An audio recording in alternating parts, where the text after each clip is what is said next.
አሰላሙ አሌይኩም ወረህመቱላሂ ወበረካቱሁ ውድና የተከበራችሁ ተመልካቾቼ እንዴት ናችሁ? ሰላም ናችሁ? ከኔ ጋር አልሐምዱሊላህ። ዛሬ ደግሞ በመስር ሀገር 6 ልጆችንና ባሏን 7 ነፍስ በአንድ ጊዜ በመርዝ እየገደለች ሚስት አለች። እሱን እንግዲህ እስከ መጨረሻው ተከታተሉ። እዚህ ስክሪን ላይ የምታዩት ግለሰብ መስሪ ነው፣ ገበሬ ነው። የመጀመሪያ ሚስት ነበረችው። ከመጀመሪያ ሚስቱ 6 ልጆችን ወልዶ ነበረ። ከዚያም እንግዲህ በአጋጣሚ አንድ ቀን በሚሰራበት ቦታ የሆነች ሴት ያያል። ሲያያትም ፍቅር ይይዘዋል።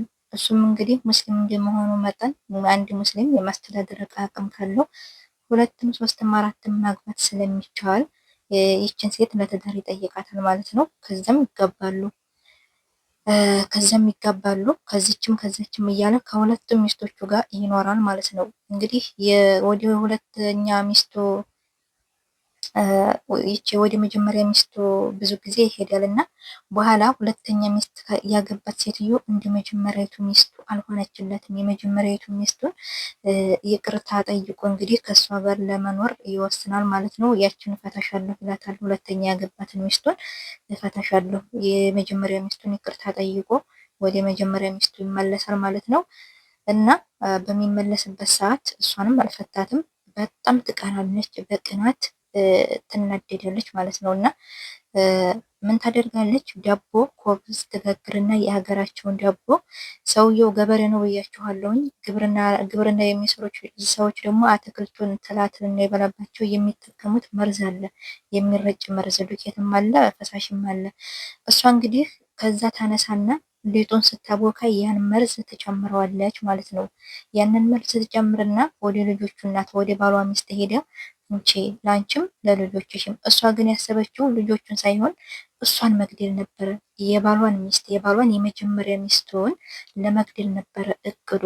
እና ያንን ዳቦ ወስዲያ ትሰራታለች ማለት ነው።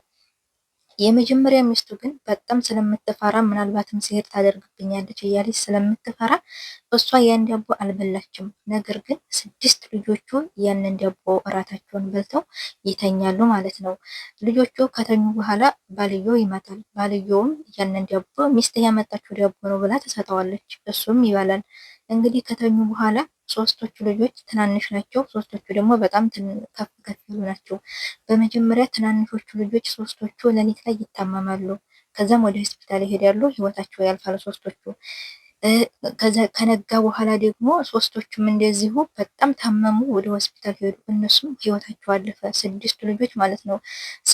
ባልየው መጨረሻ ላይ ነበረ እየበላውና እሱም ደግሞ በነገታው ይሞታል ማለት ነው። ስለዚህ 7 ነፍስ በአንድ ጊዜ ህይወታቸው ያልፋል። በማን ምክንያት? በሚስቱ ምክንያት። 7 ነፍስ በአንድ ጊዜ ያጠፋችው ሴት የባሏን ልጆች ወይ የባሏን ሚስት ገላለሁ ብላ ባሏን ሰነ 6 ልጆቹ 7 ነፍስ በአንድ ያጠፋች ዓለምን እያነጋገረ ይገኛል።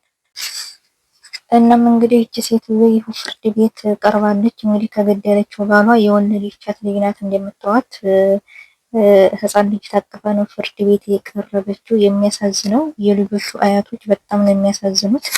7 ነፍስ ባንዴ ነቀጠችን ልጃችንን፣ የልጃችንን ልጆች 6 የሌሊ ማለት ነው።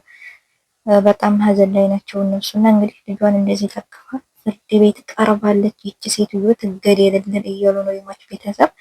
እንግዲህ በዛ ሀገር ህግ አላውቅም፣ እንደዚህ ሀገር እንደ ሳውዲ አረቢያ ህግ ይሁን አላውቅም። የገደለ ይገደል ወይንም ደግሞ እድሜ ልክ ትታሰር የሚባል ፍርድ እንደሚሰጥባት አልታወቅም። ገና ለቀጣይ ቀን ተይዞላታል ማለት ነው። ፍርድ ቤቱ ለሁለተኛ ጊዜ ፍርድ ቤት የመጨረሻ ውሳኔ እንዲፈረድባት እና እንግዲህ ከባድ ነው።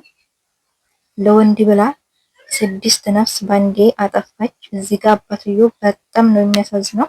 በስተመጨረሻም እንግዲህ ራሱን ስቶ ድረስ ይወርቃል ፍርድ ቤት። 7 ነፍስ ባንዴ የነጠቀችን ትገደልልን እያለ ነው። ይህ ሰውዬ የልጁ የሟች አባት ነው። የጋቢስተዋ ሴትዮ ደግሞ አንዱ የልጆቹ እናት ናት፣ አንዷ ደግሞ እናቱ ናት ማለት ነው። እንደምታዩት ፍርድ ቤት ናቸው። ትገደልልን እያሉ ይገኛሉ የሟች ቤተሰብ። እና በጣም ከባድ ነው። ለወንድ ብሎ የባሏን ሚስት ገላለሁ ብላ ባሏንና 6 ላይ መግደል ከባድ ነው። እና እንግዲህ እሱ ምንድነው ለምን አደረግሽ ስትባል እፈታሻለሁ ስለሚለኝ ልጆቹን ለመግደል ሳይሆን እሷን የልጆቹን እናት ለመግደል ነው ይህንን መድኃኒት የጨመርኩት አለች። ምንድነው የጨመርሽው ስትባል እንግዲህ እንደነገርኳችሁ ሰውየው ገበሬ ስለሆነ ለአትክልት የሚጠቀመውን መድኃኒት ነው የጨመርኩት፣ ሊጡን ሳቦካ እሱን ነው የጨመርኩት አለች። በጣም ነው የሚያሳዝነው። በዚህ ልክ ጭካኔ፣ በዚህ ልክ የሰው ልጅ በጣም ከባድ ነው ማለት አንድ ነፍስ አይደል፣ ሁለት ነፍስ አይደል፣ 7 ነፍስ በአንድ ጊዜ። እቺ እንግዲህ እኔ እንጃ ሞት ራሱ ለሷ አርቀት ነው እንጂ መሰቃየት ነው ያለባት፣ መሰቃየት በቅናት የተነሳ ይህ 7 ነፍስ በአንድ ያጠፋች ማለት ነው። ለመጀመሪያ ጊዜ በዓለማችን ላይ የተሰራ ወንጀል ቢኖር እቺ ሴት ናት። እንግዲህ ለመጀመሪያ ጊዜ ባሏንና የባሏን ልጆች ህፃን ልጆች ያው ምንም የማያውቁ ልጆች የልጆቹ እናት እንግዲህ በጣም በሀዘን ልቧ ተሰብሯል። እና የጀማዓት ኸይር ወንዶችም ደግሞ 2-3 ሚስት የምታገቡ ወንዶች ከዚህ መማር አለባቸው። ሁለተኛ ሚስት የምታገቧት ሴት በጣም የምትወዳችሁ ከሆነ ሁለተኛ የሚገቡት ሴት ወይ ሲጀምር በወንድ ፍቅር ብድ ስክር ነው የሚሉት አስለን ለምን የመጀመሪያዊቱን ሚስቱን ጥሎ ወደ እነሱ እንዲሄድ ስለሚፈልጉ በጣም ነው የሚሰፍሩት ፍቅር። ሁለተኛ ሚስት መጀመሪያ ሚስት እያለው ሁለተኛ ሚስት የምትደለቡ ሴቶችም ሊኖራችሁ ይገባል። በልክ አፍቅሩ፣ በልክ ቅኑ። የመጀመሪያዊቱ ሚስት ብትቀና ብትናደድ እንደው ችግር የለውም። ነገር ግን ከኋላ የመጠታችሁ የምትገቡ ሴቶች በመጀመሪያ ሚስቱ የምትቀኑ ከሆነ የመጀመሪያ ሚስቱን ፍታ የምትሉ ከሆነ ምናምን የእሱን ህይወት ወይንም የእሷን ህይወት አይደለም የምታበላሹት፣ የራሳችሁን ህይወት ነው። በቅናት የተነሳ ራሳችሁ ናችሁ የምትጨልሉት። ሁለተኛ የምትገቡ ሴቶች አስለን ሚስት ያለው ወንድ አታግቡ። ካወቃችሁ፣ ካላወቃችሁ አግቡ።